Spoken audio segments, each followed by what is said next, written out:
That's great. The broadcast is now starting. All attendees are in listen-only mode.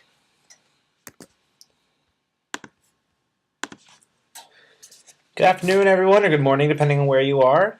You're here for the Friday webinar with digital formation here at General Seminary in New York City. I'm Colin Chapman. And I'm Joseph Matthews. And today we'll be going over and discussing how social media is a form of hospitality, what it looks like in your church today, and maybe give you some ideas on what that's going to look like. But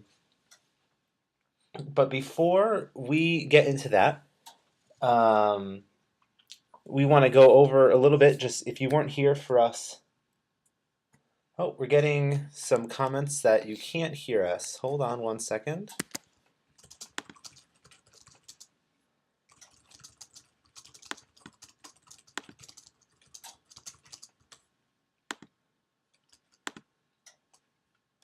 How about now?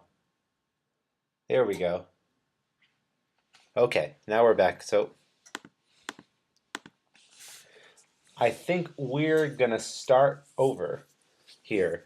Again, my welcome to Digital Formation Friday webinar. My name is Colin Chapman. And I'm Joseph Matthews. And today we're going to be talking about social media as hospitality. We're going to go over what we're going to talk about in a few minutes, but if you weren't with us last week, just a brief rundown of who we are. This is Digital Formation. We're a program here at the General Theological Seminary in New York City, associated with the Episcopal Church. The Episcopal Church Center also here in New York City. And we are aiming to help teach clergy and lay leaders how to practice social media and how social media is not just an important business tool, but is actually an extra limb, an extra branch of your mission and ministry in a church. And we're here to give you some insight on what that looks like and some ways that your church can benefit from it and in your mission field benefit from it. We provide webinars, guest speakers, and trainings. Last week we had Father Matthew Moritz here on campus talking about his Father Matthew Presents on YouTube. It was a great time. But as always, check us out on facebook.com/digitalformation and on Twitter at digiformation.com. So our topics today. We're going to spend about 45 minutes going over these topics, and then we'll go into some questions. If you're listening or at home or from your computer on your GoToWebinar, you should have a questions field. The question field should give you a way to chat with us while the webinar is going on. Feel free to ask your questions. We'll be answering them during the course of the webinar, as well as we'll be selecting a few to talk about here in the last 15 minutes. Today we're going to go over a few functions. We're going to be talking about biblical hospitality. Everything we do at Digital Formation is rooted with a theological context and the scriptural context, so we want to first create the framework to why we practice hospitality at all. Then talk about hospitality within church, what it looks like now in your congregations, and what it could look like tomorrow. But we're going to use examples from you all. I think that's the best way to show what's going on in the church today. So we'll go over what you're doing. We've crowdsourced in the last few days and weeks, and we have some exciting things to show you. And then we'll go over your questions. But first, we're going to talk about biblical hospitality, and I'm going to turn the mic over to Joseph, and he'll lead you through a quick little Bible study. One of the things we talk about at Digital Formation is a phrase we often hear in the Episcopal Church: we've always done it this way. And usually that's reference to not wanting to change, but we argue that social media is something that the church has always done, given its various contexts. Hospitality is something we've always done as people of faith who follow the God of Abraham, Isaac, and Jacob. We have a great example in Genesis 18. And the Lord appears to Abraham by the oaks of Mamre as he sat down at the entrance of his tent in the heat of the day. He looked up and saw 3 men standing near him. When he saw them, he ran from the tent entrance to meet them and bowed to the ground. He said, "My Lord, if I find favor with you, do not pass by your servant." Let a little water be brought, and wash your feet, and rest yourselves under the tree. Let me bring a little bread, that you may refresh yourselves, and after that you may pass on, since you have come to your servant. So they said, Do as you have said. In this passage from Genesis, we have the three visitors, and we have Abraham setting an example to reach out to those who are passing by us and those who come after Abraham. In Hebrews 13, we're told, Do not neglect to show hospitality to strangers, for by doing that, some have entertained angels without knowing it. In this admonition from the author of the letter to the Hebrews, we're told to be mindful of strangers, know that they exist, and make an intentional effort to reach out to them. And in the Gospels, we have lots of examples of hospitality. And in Luke 14, we have Jesus saying to the one who had invited him, When you give a luncheon or a dinner, do not invite your friends or your brothers or your relatives or rich neighbors, in case they may invite you in return, and you would be repaid. But when you give a banquet, invite the poor, the crippled, the lame, and the blind. Jesus gives us and his disciples then the direction to go beyond our comfort zones to people with whom we may not be familiar and invite them to be in relationship with us.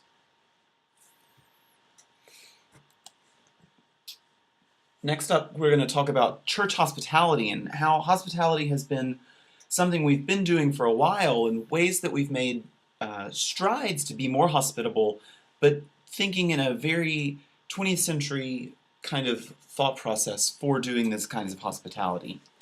Yeah, I mean, one thing all of your churches are hopefully doing already is some kind of welcoming hospitality ministry. One thing we always preface our conversations with when talking about social media is that social media is not the answer. It's only kind of part of what we're doing, and it's just an arm out there. So the things that we talked about today and the scriptures that we just read, they go hand in hand, but I can imagine there's some folks at home thinking, but we still need to do our X, Y, and Z, and you're completely right. What we talk about with social media is only going to be part of the equation. I think the scripture has already set your churches that you're involved in or that you're leaders in to set a good path for what you're doing and a great example. And I think we see some of these things on the screen here right now. What is hospitality? Hospitality is inviting. It's reaching out to the stranger. It's in every way. It's how you make your church service easier for others. How you make your worship more accessible. How you make your building more accessible. How you welcome people in, but also welcome people out of your church as they leave for the rest of the week. So you obviously, in your own heads, in own minds, and own congregations, can think of ways that you practice hospitality. But I mean, if you think of it, it's the worship times on your church answering machine. When I call up your church and you welcome me and you can tell me when your worship times are, that makes it easier for me, who's looking for a church, to know when you're worshiping. Printed bulletins are a great example of hospitality, and I know, especially here at General Seminary, we can have our debates over the effects of the printed bulletins on prayer book culture, right? But I think ultimately it's a great thing. Instead of having to shuffle your Book of Common Prayer and your hymnal and your Lift Every Voice and Sing and whatever else you have in your pews, that printed bulletin was a huge step forward in welcoming folks into your pews. But like I said, it's not just welcoming into the pews, but what do we do afterwards? There's hospitality to the stranger, but there's also hospitality to ourselves. We think about coffee hour every week, and think about the warm environment that we try to set with the coffee and the pastries and giving people a place to talk. This is where true fellowship is found. And one way that churches really can embrace hospitality is through friendship groups and their foyer groups and other ways that they participate from within, outside of the walls on Sundays. How do you expand beyond coffee hour? And one, particularly in the social media community, one thing we've talked about a lot recently is how do you reach out to the impaired? If anyone's out there looking to seek more information on some of the material we talked about today, as well as other themes of social media, there's a great podcast, or not a podcast, but a Twitter chat that meets live every Tuesday night at 9 o'clock Eastern Standard Time. It meets in the realm of Twitter. If you search for the hashtag, we talked about this a little last week, the hashtag CHSOCM,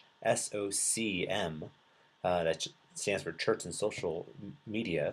If you join us at 9 o'clock on Tuesdays, there's a lively chat in the Twitterverse, if you will, that has this conversation. And 2 weeks ago, we had a great talk about using social media to reach out to the disabled.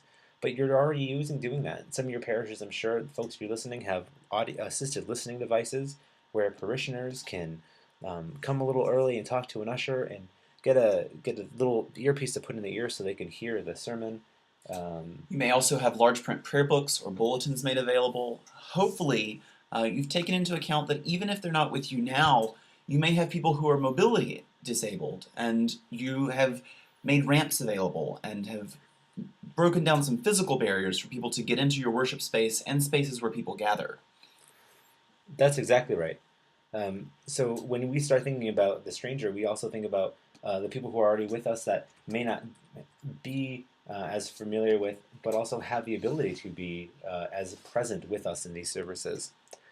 And being present is a key feature, because if you're not at our church services, how do you participate in community? And I know many of you out there are already your priests or your pastors mail their sermons out to shut-ins. They go and visit the shut-ins during the week. This is a huge form of hospitality. Again, not to the stranger, but people you already know who might not be able to join you on Sundays.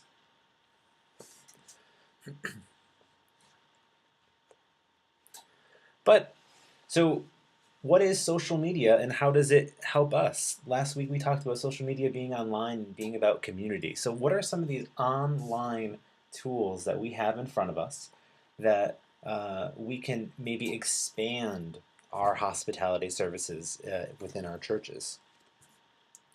If you're already putting up your times on your church message machine, what are you doing online? What's your website look like? How are you broadcasting your times and directions? If your service times and days are 2 or 3 clicks in and not on your landing site, that's very difficult for people to find, particularly if there's an organizational structure that makes good sense to church people, but might not make sense to the person who's never been to church before but wants to give it a try.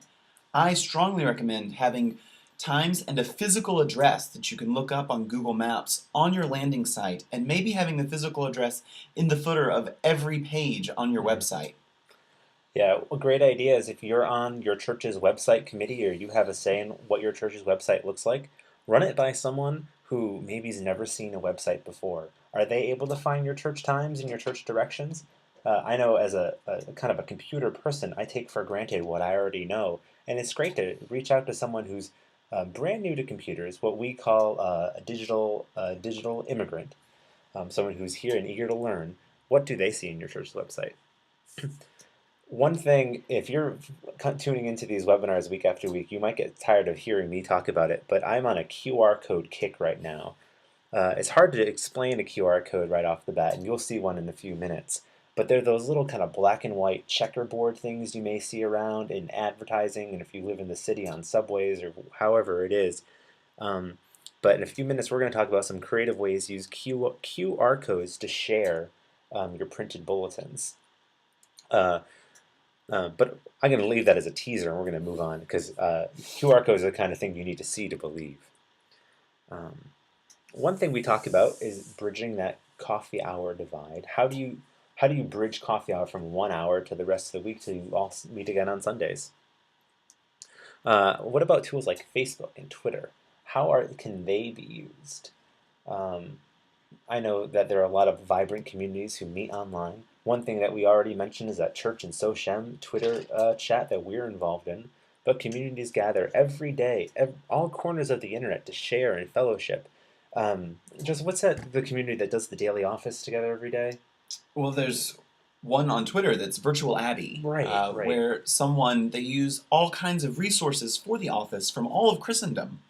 But for morning prayer, evening prayer, compline, and maybe midday prayer, someone tweets line by line the daily office, and people join in. It's really interesting if you're following a group of people who have been praying the office How frequently people are silent until virtual Abby tweets, "Let us bless the Lord," and then suddenly there will be 10 or 20 "thanks be to gods" sent in response as the office ends.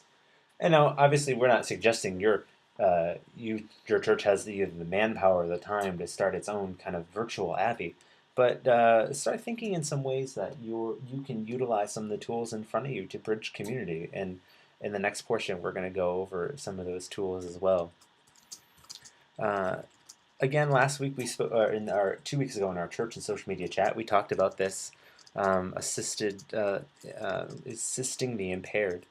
But there are websites out there that can help you fine tune your own website to help with those who are impaired, those with visual impairments, those with hearing impaired.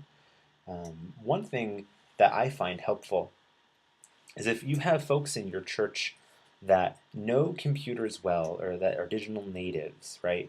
People that can teach these tools, maybe get a list of them who are willing to go out into some of the homes, those who aren't able to make it to church, and maybe teach some of the folks how to use these tools. Because not just online, but I know on Windows and Macintosh computers, there's some great accessibility options that can make fonts larger, that can make the text talk to the various users.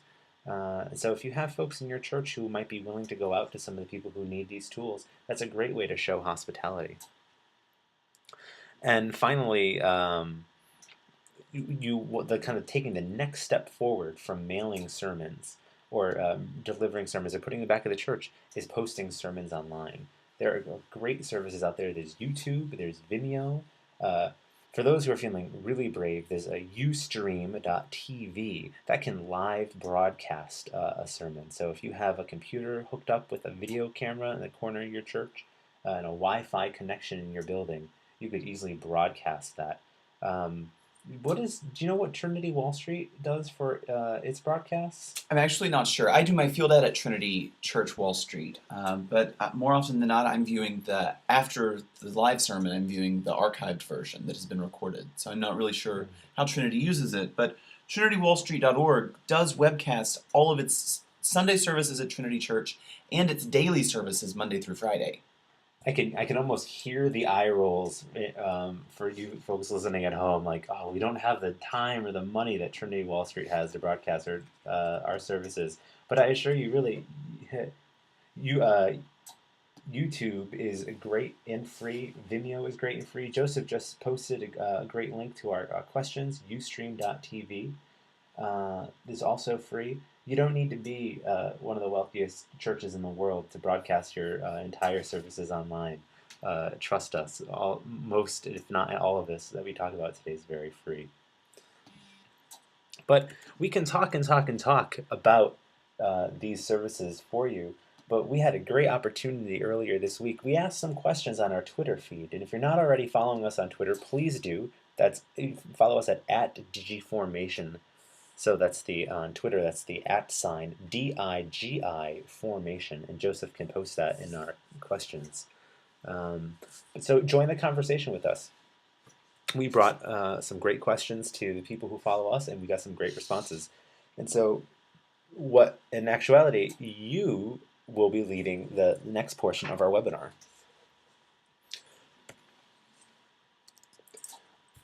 Some of the things we already talked about, we want to look at some ways that churches are using directions online, or how to get directions to your services. We want to look at some of the hospitality for the disabled features, look at some YouTube examples, how organizations are using some visual assistance, as well as a little discussion on the QR codes, and also show some examples on how you can continue the conversation. Now, I'm going to put out a disclaimer here. One thing that we won't get into is the hows. Unfortunately, we're not going to be able to explain how to set up a YouTube page or how to do some of the coding on the back end of your website. There's a few tools you can use. The first one I recommend, if you have any questions, like how do I post a video on YouTube or how do I make a QR code, email us at digitalformation@gts.edu. We're looking for questions to make quick videos to put up on our YouTube page all the time. Some of it's going to be a little bit beyond Joseph and I's expertise, but one thing I recommend, if you're not in charge of your website, ask the person who is, how do I do this thing I saw on the webinar? And chances are they'll probably be able to help you out. Joseph and I, neither one of us are coding people, so we can show you some great ideas, but I'm sure there are people in your congregation who are going to be able to teach you some of these great ideas too. And as always, Google is a great resource. So I'm going to go right into Safari from here on in. And I'm going to we want to pull up some websites.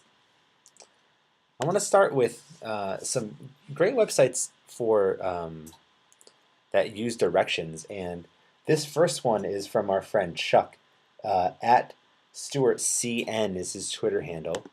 He's from St. James in Skenatlis, I think is how it was pronounced. I actually had to Twitter him myself and ask him how to pronounce the great name of this town right here in upstate New York. I think Skenatlis. Chuck, I hope I got that right if you're listening. So here's his website. You'll see it's a great website, very clear links on the side here. Join us on Facebook. Very clear. But one thing you'll see here at the bottom, in the front page of, no, actually, I'm sorry, this is under directions. So if you click directions, which is pretty clear, someone who goes to a website for the first time, clicks directions, you see they have a link to Google Maps right in their page. So you get to see where it is. I can zoom out if I want to. But this is one of my favorite features right here. I can click directions right from their website. And it brings me right to Google Maps. I love this. I think this is such a great tool you guys have on your website, Chuck. And I could type in our address here at the seminary, 440. And then Google will tell me how to get there. What a better way for hospitality. Instead of having someone to make the phone call or ask directions, but make it real easy from your website to your church very quickly. And if we wanted to go visit, we can get in the car, and 4.5 hours later, we could be there.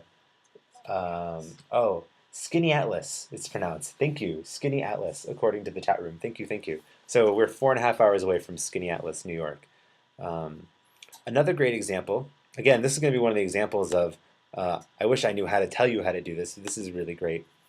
In St. Luke in the Fields, a church here in New York City, they have directions as well on their website.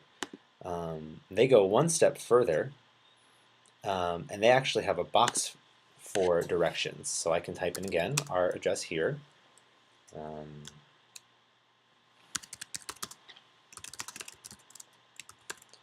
And I can get directions with one click. Now that's pretty fancy schmancy. I'm really kind of in love with that tool. I wish I could tell you how to do it, but know that it's out there and your web manager can figure it out, I'm sure. If not, we can Google it, or really maybe we can all figure that out together and post how to do it online. It's really that easy. Next, I want to highlight some YouTube videos here. At We Follow Jesus Delaware sent us a link to their website. This is from Christ Church, Dover, Delaware. And I want to, before we go on to their YouTube site, I want to show you their website, because this is one of the websites you come across that they really have a great idea of how social media can enhance a church's website. I'm going to scroll down to the bottom of the page, and you see they have a Twitter widget on their website. And look at this right here. This is what they sent out. They sent it out to us yesterday, so our name is on there too. Thank you. We Follow Jesus Delaware. But so this is a way that you can follow, or you can even kind of share what your church is doing online. But you see they have very vibrant links, so we can click right to their Facebook page if we wanted to. We could like it, and we're gonna, because I think it's a great website. There we go. I'm going to scroll back.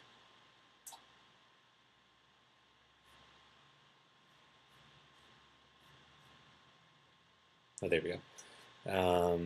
Their service times for their Lenten schedule are right there. This is a real accessible, very hospitable website. But what I wanted to focus on mostly was their YouTube presence. So if you see, they have interviews with parishioners here, our stories. What a great way to focus and kind of share your church's history on YouTube. We have blessings. We have Sunday school videos up there. This is a really neat way to broadcast and share what your church is up to on a weekly basis. Interview with the church organist. I think not just the people looking to see more about your church would find this interesting, but I'm sure parishioners would find this interesting as well. And one thing I can assure you is that people love, a lot of folks love watching themselves online. So if you put up a video, they're going to want to show their folks, hey, look, I'm online. That's a really fun way to get people involved.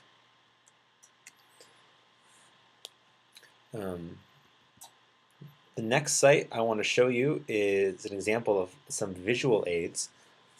Last week we mentioned the Diocese of Connecticut, and this week I want to mention them as well. For the record, this is my home diocese. I grew up in Connecticut, so I'm very fond of the state, but I think they do a lot of really great work in terms of social media, in terms of they actually have a social media safe church policy that the diocese has. But for today, I'm going to zoom up to the top of the page. And you see up here at the top of the page, they have 3 A's here, AAA. That's not the grade that they got on their website. That's actually a feature. If you look, I can tap this A here, and the text here gets bigger. What a great tool to add to your website for the visually impaired, to be able to raise your font on your website just with a few clicks of a button. I think that's really neat. If your church has that on their website, please let us know. Send us your link at Digiformation on Twitter, and we'd love to share it around. I think this is a really neat feature. Just look at that, and then you'll see that it actually changes for the rest of the site. So it makes it a little bigger. That's really cool. So that's a great idea for if you're choosing for some visual assistance. One thing I don't have to show you here, but one to look at is some Audible Assistance. You do have your listener devices, some of the churches that can afford them.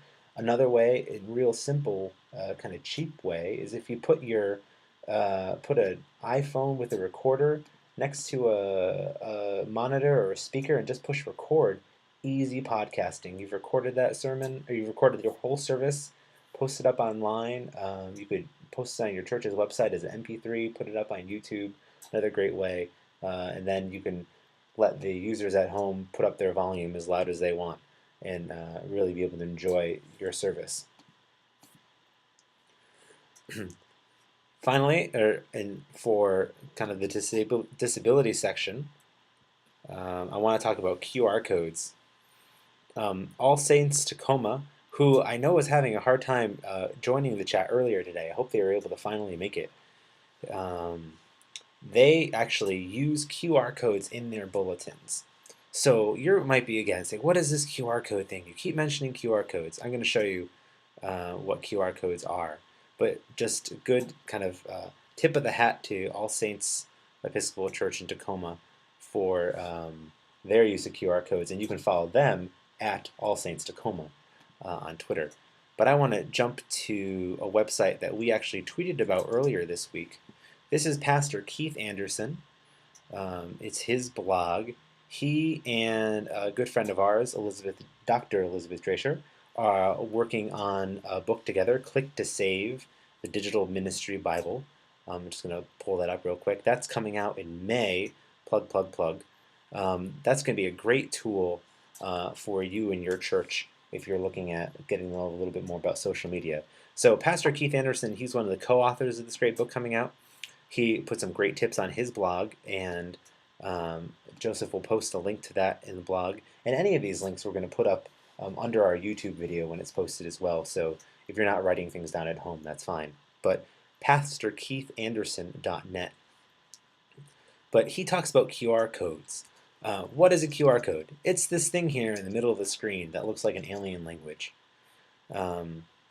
If you have a smartphone, which more and more people do nowadays, you can download a QR scanner app onto your phone. They make them for Android, they make them for iPhone, they make them for BlackBerry and Windows Mobile. And these are actually kind of live hyperlinks. So if I scanned that with my phone, a website would pop up. A great thing to do with this code here is to put them around your church. You can have one on the table in the back of your church, and folks can scan it when they come in the door, and it can be linked to your weekly bulletin. Now, what good is this? Well, one of the obvious bits is that it saves paper, which is a kind of eco-hospitality. But I think the real benefit of this is if they have a smartphone, particularly some of those Android phones with the larger screens, they can load that PDF, and then they can follow along the service on their phone, but then they can make the text as big as they want. So if you have some folks that are visually impaired in your congregation, they can change the size live and follow along. Another great function of this would be to put a QR code in your bulletin.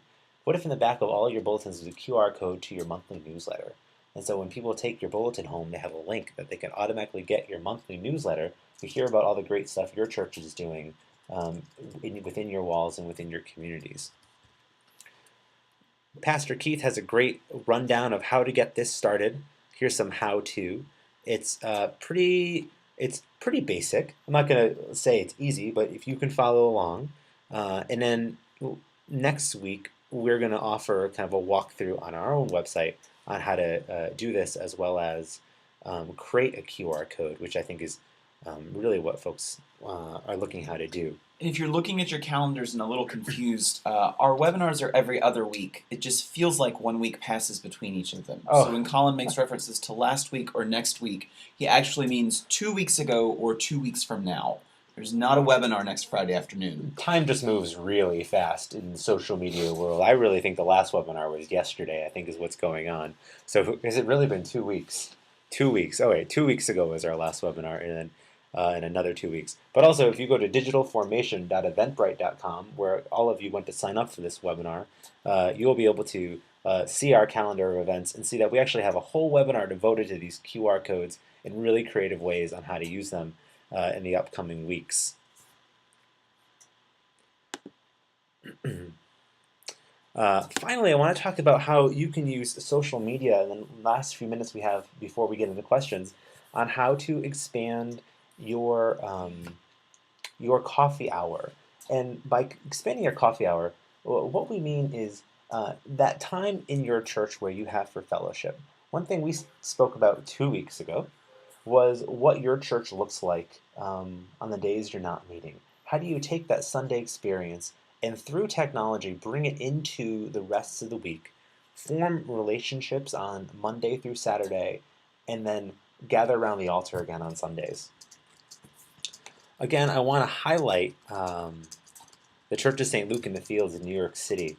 This is their Facebook group. It's incredibly active, and it's a great place for congregation members to come and gather and to post. You see they have pictures of congregation members up here. It's excellent. I really kind of applaud their use of social media in here. But when it comes to making groups on Facebook, something we didn't get to talk about 2 weeks ago, is that there are actually different kinds of groups. And this is a discussion that you want to have with your congregation on how to best use Facebook groups. Facebook, there are 3 types of groups. There are public groups, there are groups open by invitation, but you have to ask to join, and there are closed groups that you actually have to be asked to join. Obviously, closed groups in hospitality probably aren't going to be your best bedfellows, but a closed group is a great resource for youth groups. If you are worried about Facebook and talking about youth group on Facebook, one way is if you have new people come in, ask them to join your closed youth group Facebook group, and then you or your youth minister, whoever's involved, can easily push out announcements using that group that no one else will see except the people in your closed group. Our St. Luke in the Fields group is what's called an invitation group. It's not completely public, but you can ask to join it. And so if you come to church that Sunday, they advertise their website, and this is linked to on their website. You can ask to join, and then you can join the conversation. What I recommend, though, if you're really looking to have a vibrant conversation and kind of a vibrant outside community, have a public Facebook group. This way, anyone who steps into your walls can join your conversation every Sunday. And Colin mentioned with youth groups, closed groups, but other more focused and self-selecting groups could have different closed groups as well to take the conversation more into a small group. The way at coffee hour, lots of groups intermingle regardless of age or sex or all the different factors that are part of coffee hour conversation.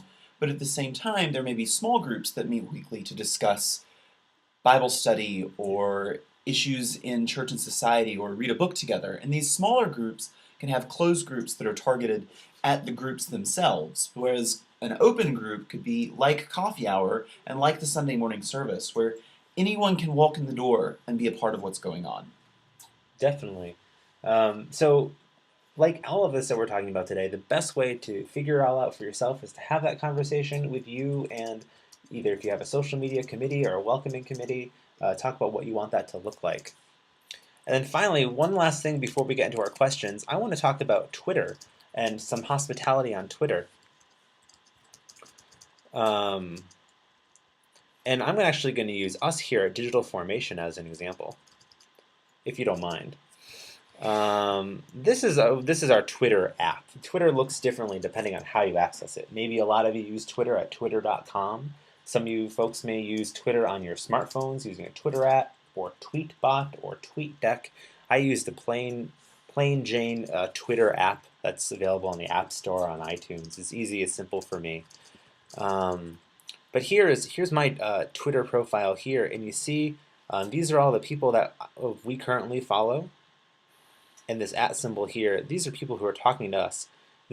Joseph's actually on the side here has been having conversations with some of you on Twitter as the webinar has gone on. Thank you for that. But what we try to do with our Twitter feed is to be mindful of who joins, who follows us on Twitter. When you have an outsider join your Twitter stream or whatever it is in your church, let's close that down. There we go. It's a great thing to kind of acknowledge that. So I have my email up here right now, and I'm going to kind of keep it moving so people's email addresses aren't shown. I don't think we see any on the screen here. Yeah, so this is good. So this here is an email that Twitter sends my email that when we get a follow on Twitter. And this is from the Long Island Diocese. So earlier today, the Diocese of Long Island started following our Digital Formation account. And they said, hey, we want to see what your posts are. What we then do is we make sure every day or a few times a day, we actually go through these emails. And you see I actually flag them here.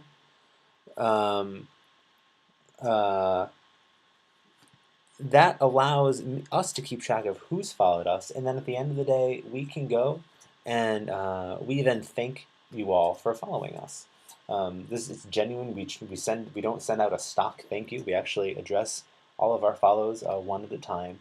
But this is a great way to start that relationship. Conversations can start back and forth, maybe some direct messages if you're familiar with some Twitter terms.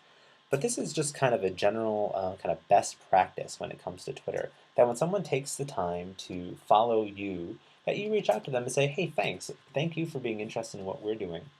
So it's essentially the same as if someone comes to your church to check it out for a Sunday, and then you go up to them afterwards and shake their hand and say, thanks for joining us. But this way, they say, hey, I'm interested in your church enough that I want to see what you put out there on the internet. And so I think that really deserves a real nice thank you. We'll jump back to Keynote here. I think.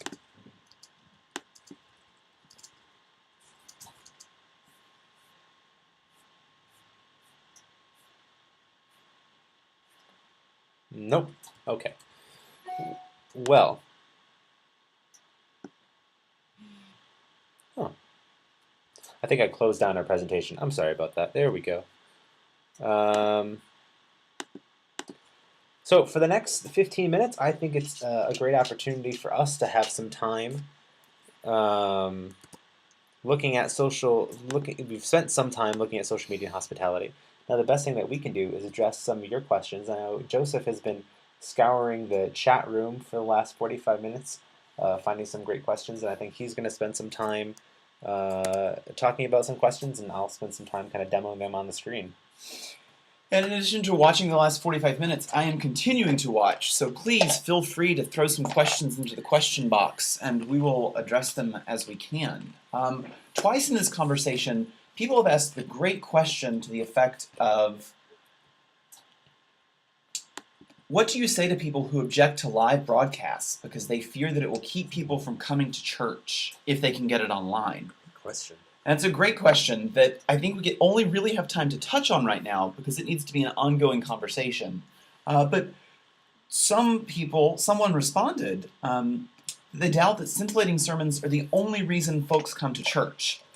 While there's some humor to that, I also have to agree with it. My experience of church and the way Colin and I engage social media as it relates to church aren't just about sermons or biblical texts, but they're about building relationships and building community. There's more than the sermon that happens on Sunday mornings, and there's more than the music and the processions. And while these are parts of what we do, what we also do is share a sacred meal and pass the peace, usually touching each other, even if it's just shaking hands.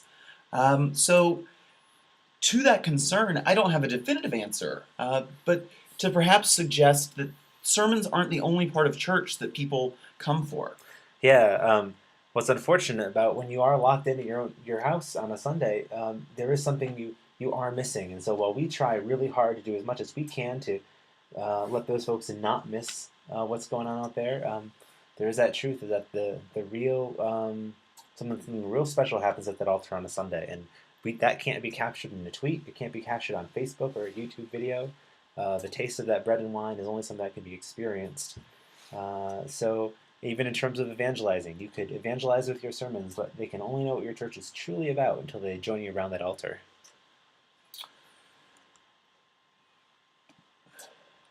Very, very early on, someone asked if the material from this presentation will be available, and others have asked for our slide decks.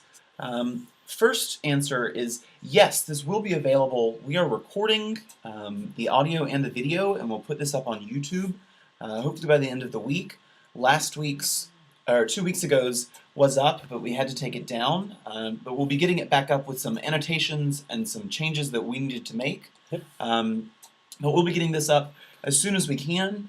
And as for our slides, we try to keep our visual content relatively sparse because of the way streaming works and relying on the presenter itself. We've tried to not just read the slides to you.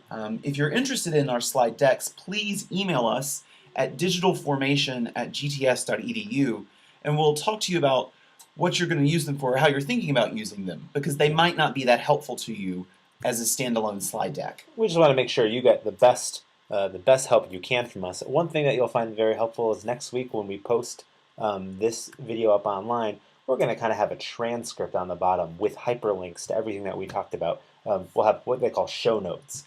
That I think will be very helpful. But if you still want those slides, just let us know. What's next? What can we expect from the Episcopal Church as far as QR codes go?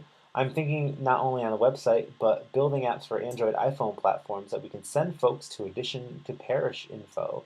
That's from Nicholas. Thanks, Nicholas. That's a great question. One thing that's really neat that the Episcopal Church does, if you're ever here visiting in the city, first, please come visit us at General. We'd love to shake your hand. But if you're down on the Lower East Side for whatever reason, Go walk. It's not in the Lower East Side. No, it's in Midtown East. Oh, it's Midtown East. I'm sorry.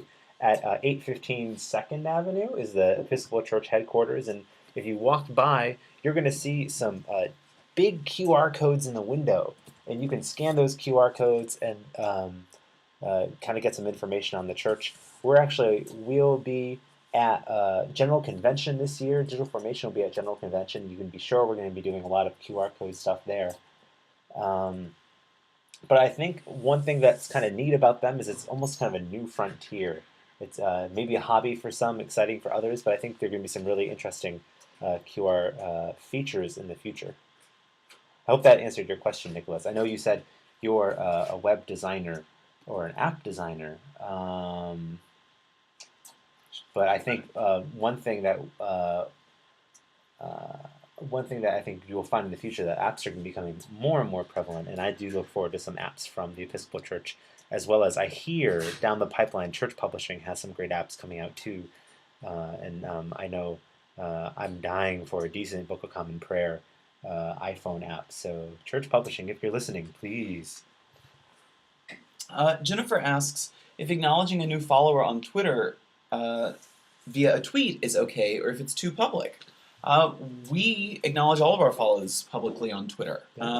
Sometimes when we've started following people, we've gotten a direct message response, but the speed with which it comes suggests that it's what people refer to as an auto DM, an automatic direct message. And I'm not a big fan, because it's like having an out to vacation response for your email at work all the time, regardless of where you are. It'd be like if you had a robot shaking hands at the end of church instead of a real person.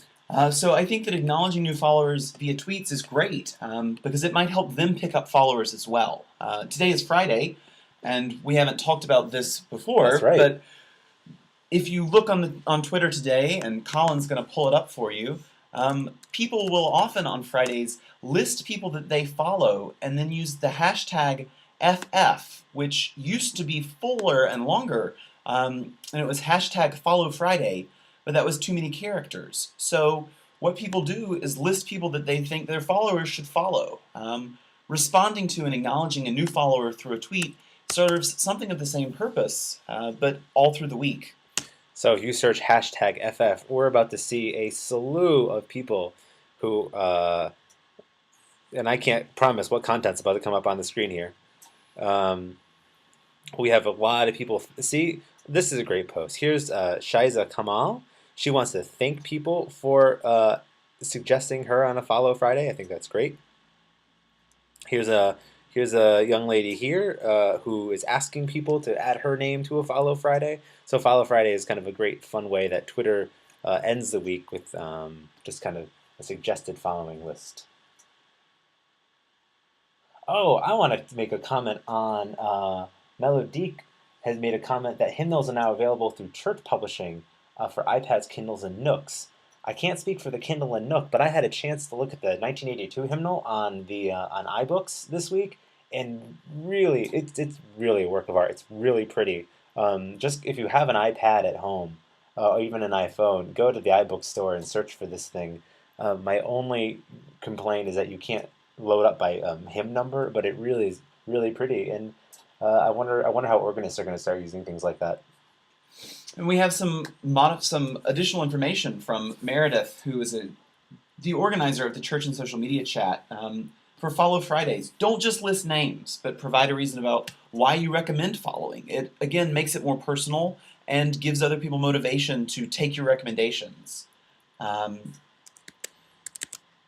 We have...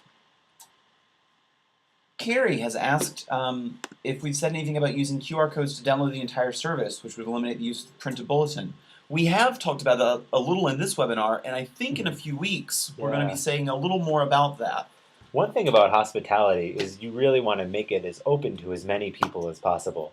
And whereas I would love to see us go completely green and get rid of the printed bulletins by only using QR codes, I think for the next little while we're probably going to have printed bulletins and QR codes and Book of Common Prayers just to make sure everyone's included. But wouldn't it be great if there was a day where you just came in with that glowing device in your pocket and scanned the code and were able to kind of get rid of all the paper?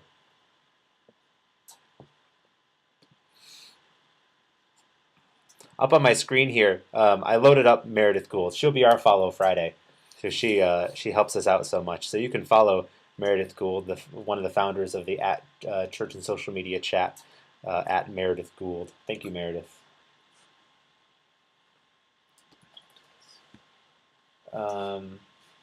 Oh, a lot of questions on QR codes today. This is really neat. A vicar asked me today whether or not QR codes are just a passing fad. I think that's a fantastic question. I can tell you one thing: social media is not a passing fad. The way that we communicate now in the internet isn't going away.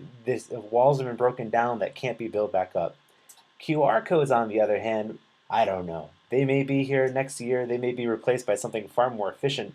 Hopefully, they'll be replaced with something prettier if they are, because, I mean, let's be honest, it's kind of an eyesore. But part of the fun of doing social media, at least I think for Joseph and I, are getting to play around with these ideas and letting yourself get creative. All Saints, is this All Saints Tacoma? I think is Cheryl from All Saints Tacoma is pointing out that if you can't build an iPhone app, you can create a mobile version of your site. And they have a mobile version of their site. I'm going to try to type it up on the screen. Oh, that's going to be tricky to type in. But we will post it to our Facebook page later this afternoon. Yeah. Just so that people can see this example. And one of the things, depending on what you're using for your website, I think a huge part of hospitality is if it's built into your interface to create a mobile version. Whether you manage your website or someone else manages your website, having mobile versions is extremely important so that whether people are scanning a QR code in your church or are Googling you from their phones because they've seen your name on the news, that your website shows up in a way that's viewable on a mobile device. I want to go back for a second. I'm glad we have a few minutes. I wanted to pull up a website that I completely brushed over while we were looking at things that people are doing out there. This is ada.gov/websites2. We'll put that up in the show notes as well. The American Disability Act actually has a website devoted to how to make your website helpful for folks living with disabilities. So go ahead and take a look at this website if you have a chance. You'll notice that these screenshots are a little dated, but the themes that it'll be talking about I think are really helpful. But that's just one resource that's out there if you're looking to make your church's website a little bit more helpful for those with disabilities. Again, that's the ada.gov website. You can find it there.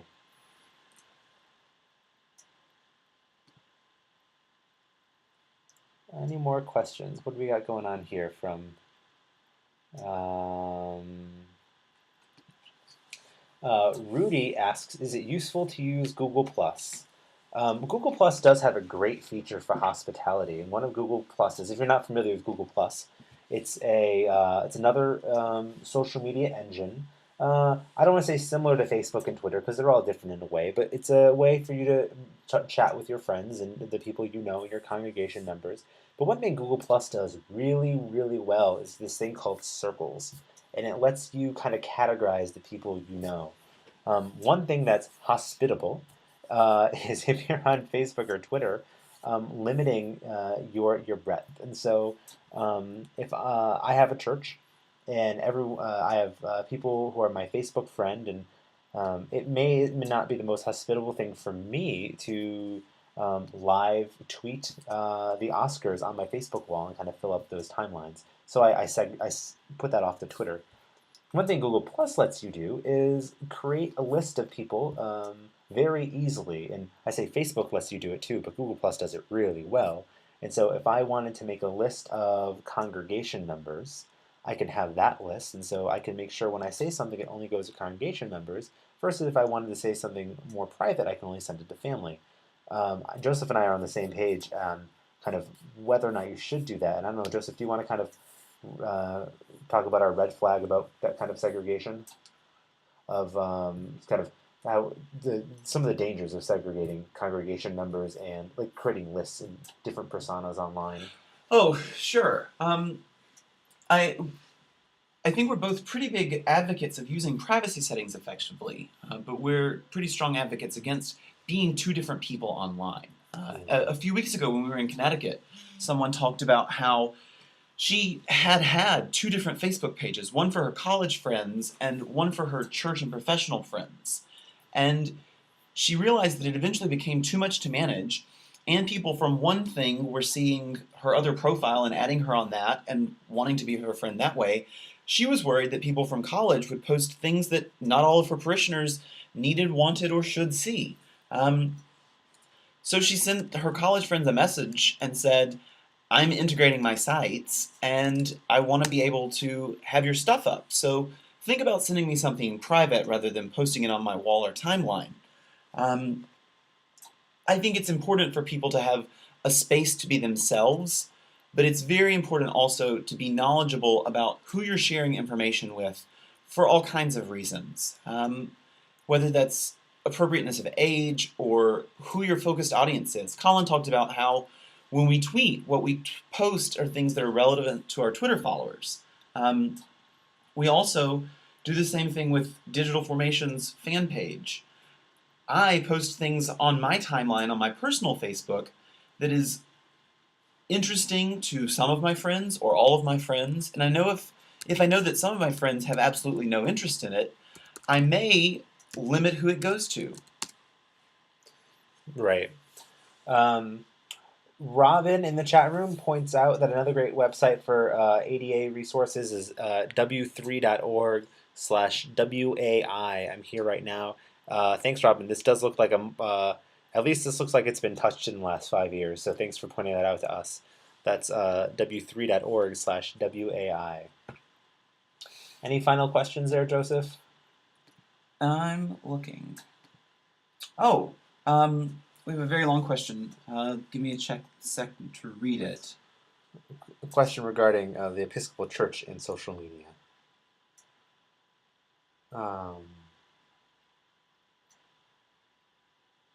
Well, Joseph's reading that question. I'll give our last final plugs and shout-outs.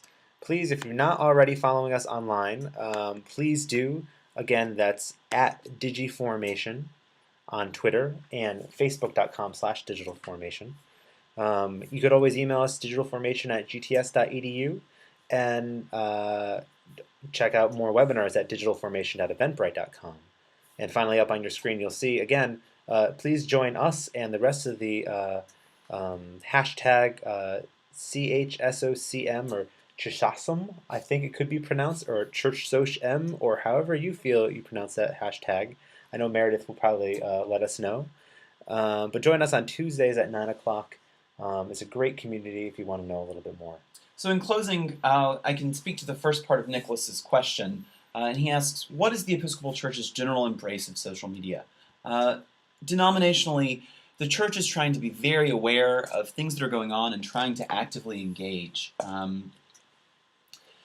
The Episcopal Church has a Twitter handle at I Am Episcopalian, and also runs a Facebook page, the Episcopal Church. They do great work and post great things, really look for ways to connect people and engage people in conversation. At the last General Convention, the Communications Department was thoroughly aware of the growth of Twitter as it was happening and created the hashtag ECGC for people to tweet the last General Convention. As we move forward and as social media grows and communities grow, the Church at all levels, from the parish to the diocese to the denominational level, will have to have conversations throughout levels of Church to figure out what's the best way we engage this and how do we want to engage it. And social media just doesn't end with Facebook and Twitter. Another great thing the Episcopal Church is doing is the Episcopal Digital Network. That's episcopaldigitalnetwork.com. And that kind of scours all social media for some great digital websites. If you don't already visit them often, please do. It's a great resource, and they have a calendar of digital events as well. Well, that pretty much wraps us up for today. I'm really glad you all had a chance to join us here this Friday. I really appreciate you folks taking the time out of your day to meet with us. I hope we were helpful. Please let us know if we were, any things we can do differently on any of the venues we already talked about. Joseph and I are closing up here, and we're actually going to hop on a plane soon. We'll be going up to the Diocese of Rochester for a training tomorrow. We'll be doing an in-person training for some of the parish leaders in the Diocese of Rochester, New York, and we greatly look forward to meeting some of them. If you're in the chat room, we look forward to seeing you there. All right, that's it for today. I'm Colin. And I'm Joseph. And we hope you have a great weekend. God bless.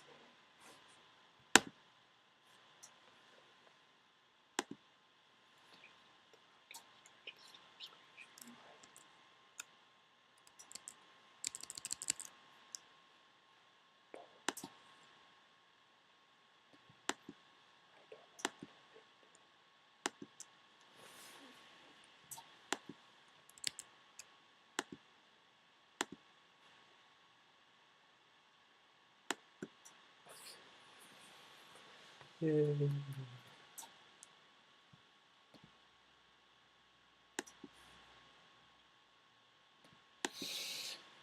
So something we need to keep in mind for the next one, it's we really have to have a PC because you can't save the question log on this. Oh, okay. Well, So like I copied and pasted some things, but there are some things I didn't get to. that's a good idea. Well, one thing is good that we never said we would post a question. So I mean, right.